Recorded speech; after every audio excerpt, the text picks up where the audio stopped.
नयन सुलगी ज्योति ब्रह्म गोदावरी मिलगी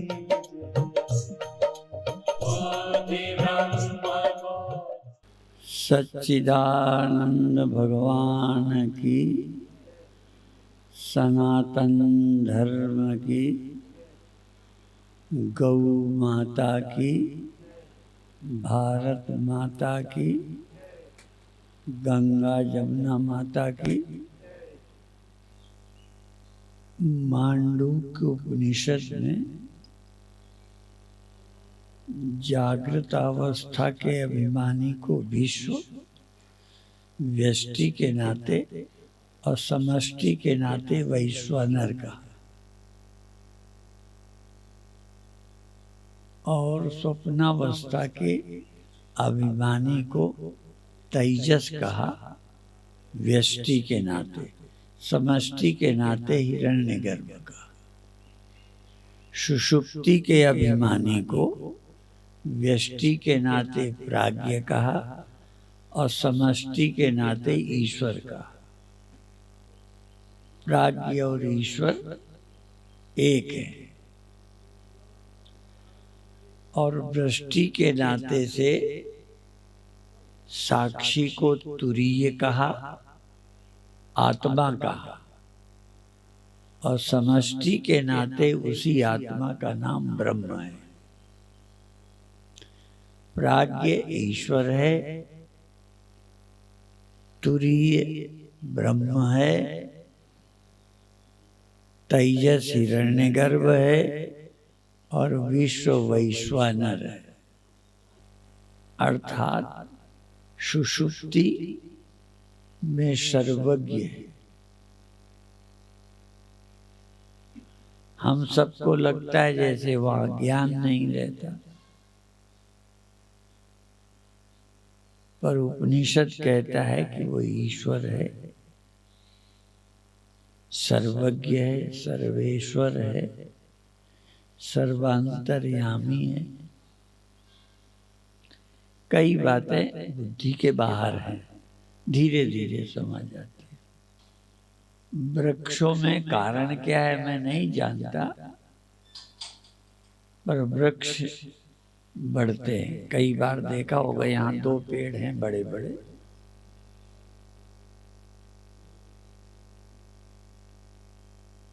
तो एक पेड़ टेढ़ा है, एक सीधा है। तो टेढ़ा फिर सीधा होने की कोशिश कर रहा है।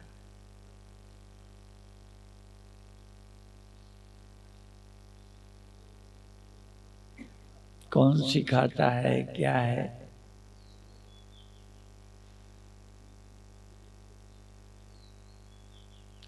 और ये भी कह सकते हैं कि प्रकृति भी एक गुरु है।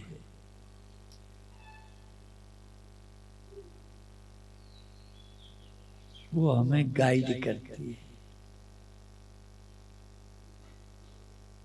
और एक जगह भगवान ने गीता में कहा प्रकृति स्वाम निरोक्षति, और तुम जबरदस्ती क्या करोगे, प्रकृति करवाएगी जो वही करोगे। चाहने पर भी आप उसके विरुद्ध ज्यादा नहीं कर सकते। पर हम चूंकि अपने को कर्ता मानते हैं, इसलिए प्रकृति में दखल देते हैं। और प्रकृति के ही कारण तो बुढ़ापा और मौत है। तो अपन क्या चाहते हैं, जो प्रकृति कर रही है वो ना हो। अपन प्रकृति में अड़ंगा लगा दें।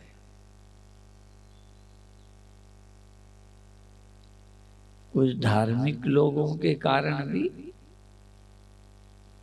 जैसे पशु सब कुछ प्रकृति से करते हैं, सब खाना पीना, सोना, जगना, बच्चे पैदा करना नेचर से।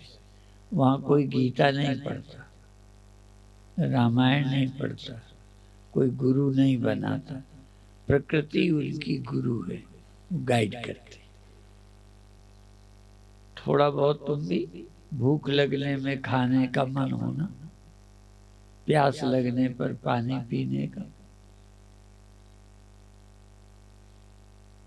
पर मनुष्य कुछ प्रकृति में परिवर्तन करना चाहे। पूज्य पथिक जी महाराज के कई भजनों में एक जगह गुरु की महिमा बताई। पशु में मानवता लाते तुम। जो पशु हैं उनमें मनुष्यता लाते हो, और जो मनुष्य हैं मानव को देव बनाते तुम। आगे बढ़ा रहे हो। जो पशु हैं उनमें मनुष्यता, जो मनुष्य हैं उसमें देवता, मानव को देव बनाते तुम। और ये हम भी कहते हैं कि जितना संभव हो प्रकृति में संशोधन, और वो भी प्रकृति ही का नियम है, वो भी प्रकृति चाहती है। जैसे हम ना मरें, बीमार ना हो, कष्ट ना हो, ये भी तो प्रकृति के कारण चाहते हैं। क्योंकि प्रकृति के कारण चाहते हैं, इसलिए बीमार ना हो। इस इच्छा की पूर्ति में भी हमें कोई प्रयास करना चाहिए। इसी तरह कई चीजें खाने से बीमारी होती है, तो प्रकृति के ही कारण, तो हमको उसमें सुधार करना चाहिए।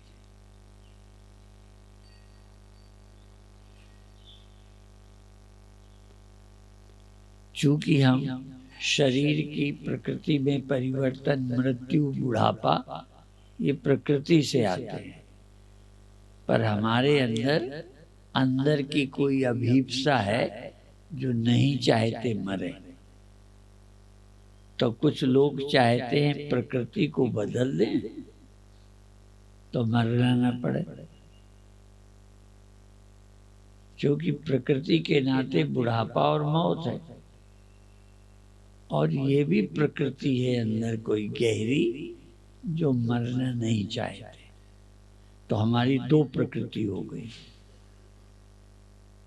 एक जड़ प्रकृति, एक चैतन्य प्रकृति।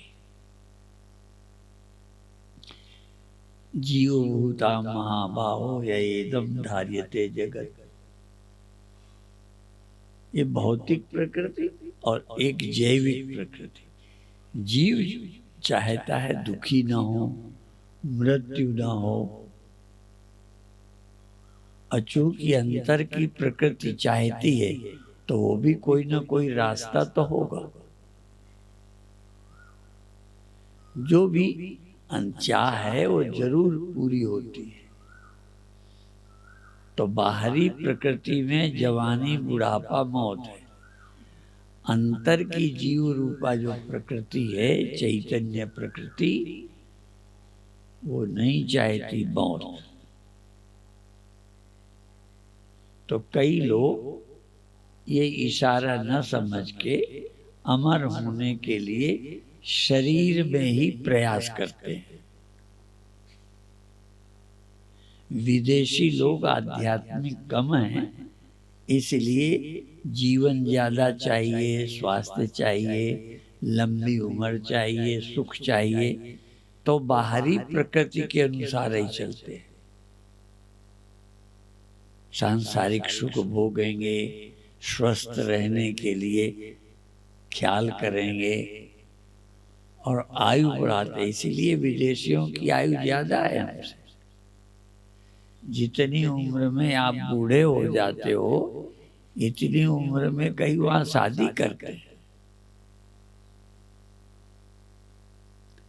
तो उन्होंने शरीर से अधिक दिन रहने के लिए अमर होने की कोशिश की, तो लंबी आयु हो गई, अमर तो नहीं हो पाए। भारत ने पहले ही समझा कि ये प्रकृति के द्वारा अविनाशी नहीं हो सकते, इसलिए परा प्रकृति, जैव प्रकृति जिससे हम हुए उसका अनुभव करें तो हम अमृत को प्राप्त होंगे। मार्ग दो हो गए, चाहे एक, ना मरें सुखी रहें।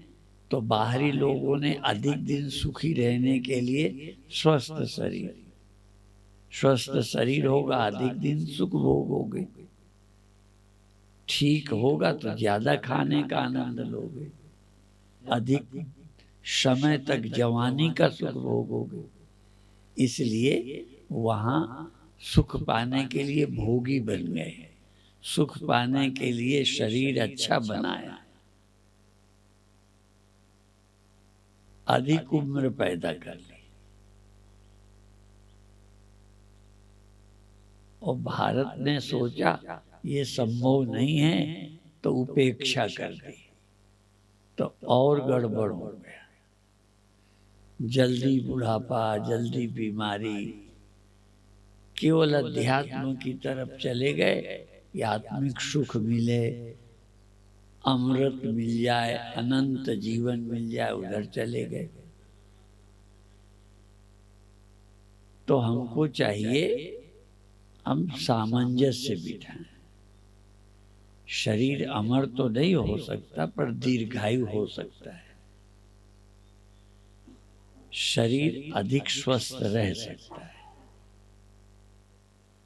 वर्तमान की सरकार में प्रधानमंत्री फिटनेस पे जोर देते, अधिक दिन तक शरीर फिट रहे। अमर तो नहीं होगा, अमरता के लिए आत्मा की खोज करो और दीर्घायु रहने के लिए, स्वस्थ रहने के लिए कुछ प्रकृति को समझ के खाना पीना सोना जगना। भगवान ने गीता में क्या कहा? खाना छोड़ दो नहीं कहा, जागे रहो नहीं कहा, सोए रहो नहीं कहा, मना नहीं किया। युक्त आहार विहारस्य युक्त चेष्टस्य कर्मसु युक्त स्वप्नावबोधस्य योगो भवति दुःखः। दुख को हरने वाला योग कौन होगा? युक्त आहार, युक्त विहार, युक्त चेष्टा, युक्त जगना, युक्त सोना, उचित सोना, उचित जगना, ना अधिक जगना ना अधिक सोना, संतुलित। ये भगवान का संदेश है, गीता का ये संदेश सबको सुनना चाहिए। अति वाले सभी सुन लें, जो साधु अति त्यागी हैं या जो संसारी अधिक सांसारिक भोगी, दोनों के लिए। और एक ये श्लोक हम और कहा करते हैं, केचित् मोक्ष इच्छन्ति, मोक्ष मुक्ति इच्छन्ति, केचित् मुक्ति इच्छन्ति। कोई लोग मुक्ति चाहते, सब नहीं चाहते, कोई लोग मुक्ति चाहते। और भुक्ति इच्छन्ति चापरे, कई लोग संसार के भोग भोगना चाहते। पर मुक्ति भुक्ति निराकांक्षी विरलो ही महाशय। ऐसे कोई विरले हैं जो मोह, मुक्ति और भुक्ति दोनों नहीं चाहते, दोनों कामनाओं से रहित हैं। कई बार मोक्ष की चाहना भी टेंशन करती है। बहुत लोग मोक्ष के लिए लगे हैं और अभी लगता है अभी हम मुक्त नहीं है, कुछ कर रहे हैं जितना भी बनता है। और कई लोग मुक्ति नहीं चाहते तो भोगी है, तो कई भोगी हैं, कई मोक्ष चाहने मुक्ति चाहने वाले हैं, वे दोनों नहीं चाहिए। मुक्त हूं इसलिए मुक्ति नहीं चाहिए। और भोगे रोग भयम, भोगों से रोग आते हैं इसलिए भोग नहीं चाहिए। न मुक्ति न भुक्ति, दोनों से अचाह होते हैं कोई विरले समझदार महाशय।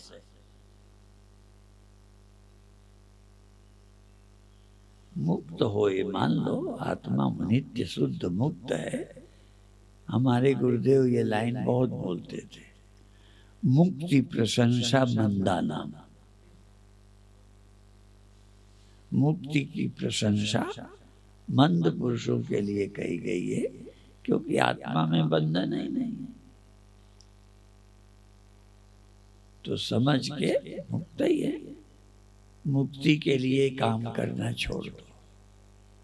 अब भोगी भी मत बनो, क्योंकि भोगी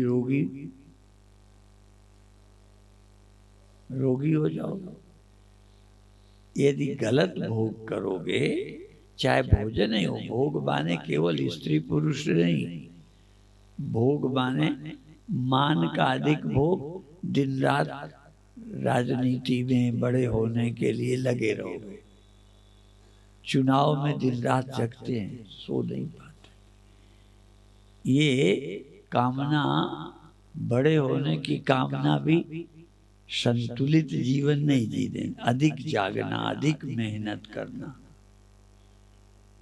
बड़े होने के लिए, संतुलित जीवन नहीं होगा। कामना असंतुलित कर देती है। इसलिए संसार की लौकिक लाभ के लिए भी हम खाना पीना, जगना, सोना सब हराम हो जाता है।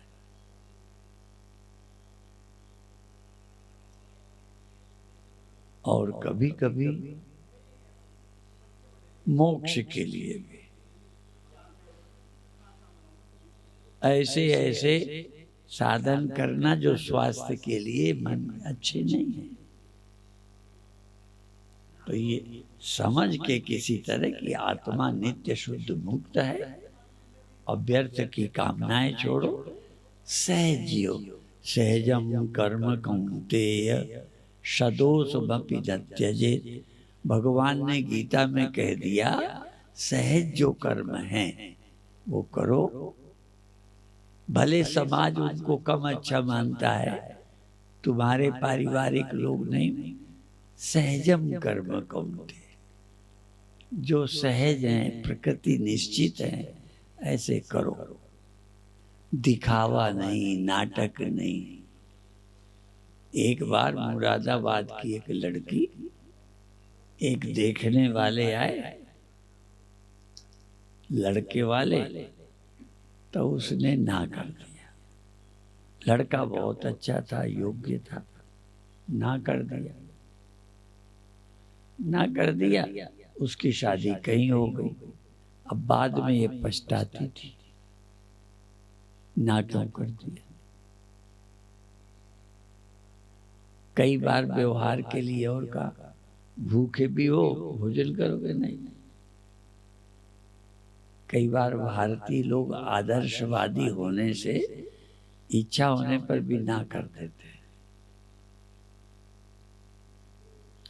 पर एक नीति का वचन है, आहारे व्यवहारे त्यक्त लज्जा। आहार में व्यवहार में लज्जा नहीं करो, अति नहीं करो, व्यर्थ नहीं, संयम रखो, लेकिन अति नहीं। आहारे व्यवहारे, आहार व्यवहार में लज्जा नहीं, जो सही है वो करो। कई लोग चुनाव करते करते जवान लड़का लड़की बूढ़े हो जाते हैं, चुनाव ही करते करते।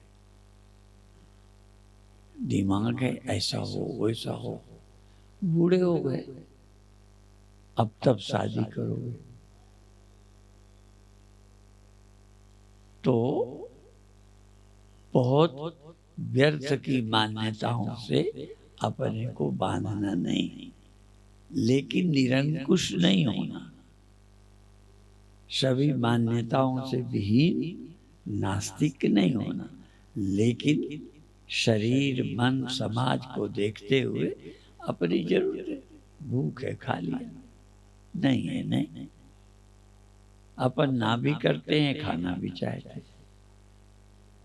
इसीलिए भारत में परोसने के लिए एक नियम है, कहते हैं परोसने वाला जाए यदि और घी दे दे और दूध खीर और,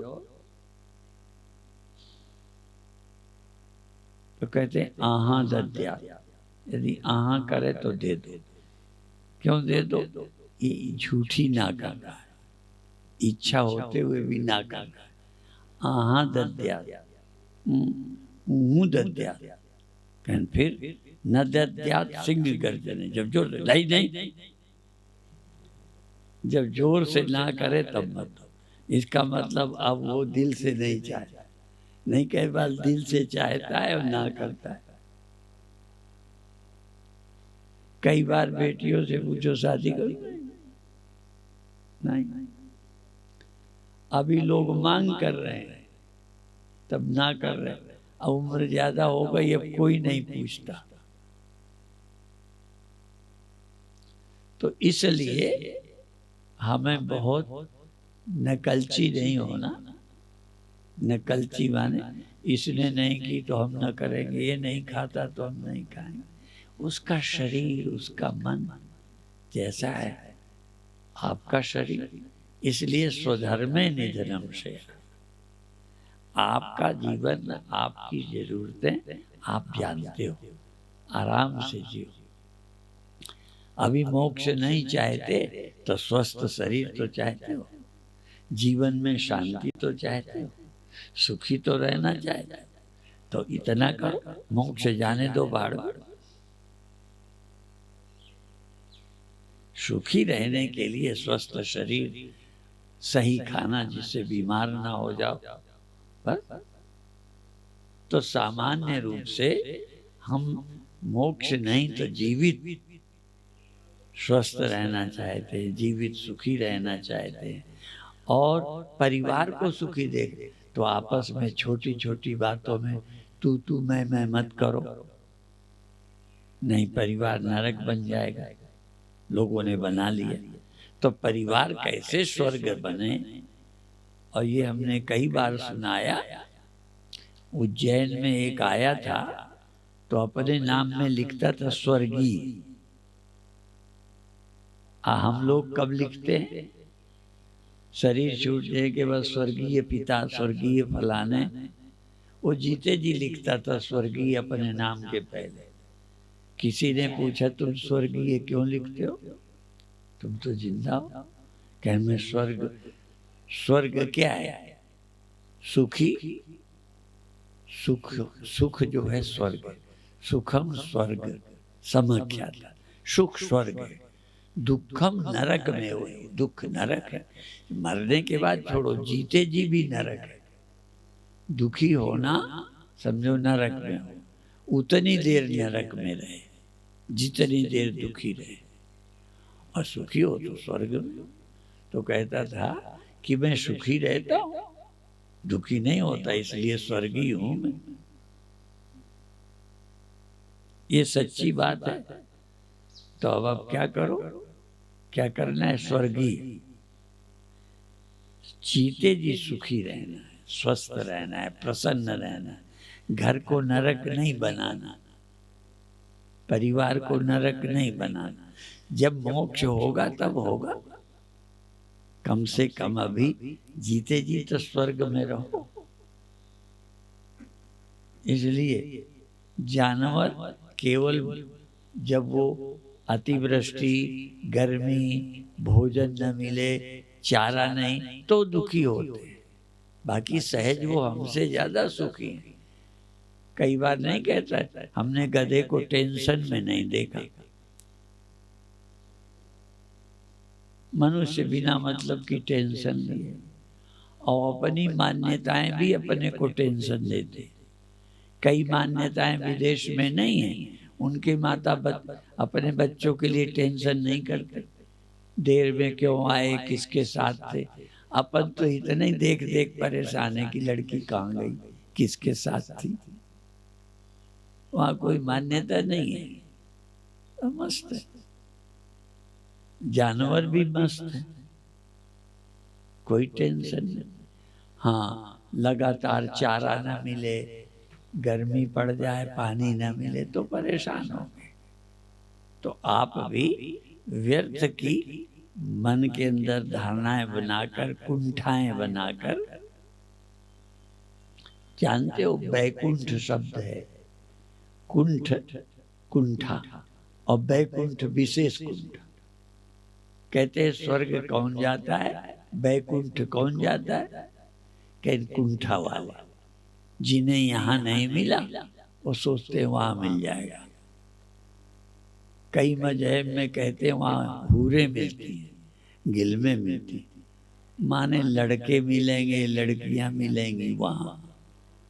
है तो यहाँ कमी है क्या? यहाँ नहीं दिल भरा। तो बैकुंठ का मतलब जो यहाँ नहीं मिला, सोचते हो वहां शायद ज्यादा मिल जाए, इसलिए कुंठा वाले लोग ही वहां जाते हैं। और भारत क्या कहता है, स्वर्ग नहीं, नरक नहीं, कहीं नहीं जाना। वो तो चुटकुला मैं सुनाता हूँ। एक विद्यालय में परीक्षक आया, पूछ लिया, बच्चों हाथ उठाओ, स्वर्ग कौन कौन जाएगा। तो अधिकतर लड़कों ने हाथ उठा दिया, एक ने नहीं उठाया। नहीं, स्वर्ग के नाम पर सब तैयार था, एक ने नहीं उठाया। सबको कहा बैठ जाओ, फिर उसको कहा तुम खड़े हो जाओ। कहा नरक जाओगे, कहते नहीं। कह स्वर्ग नहीं जाओगे, नरक नहीं जाओगे, कहाँ जाओगे? कि मेरी माँ ने कहा है स्कूल से सीधा घर आना, मैं ना नरक जाऊंगा ना सीधा घर जाऊंगा। तो हमारी भी माता, जानते हो, श्रुति भगवती हमारी माता है। उसने कहा स्वर्ग नहीं जाना, नरक नहीं जाना।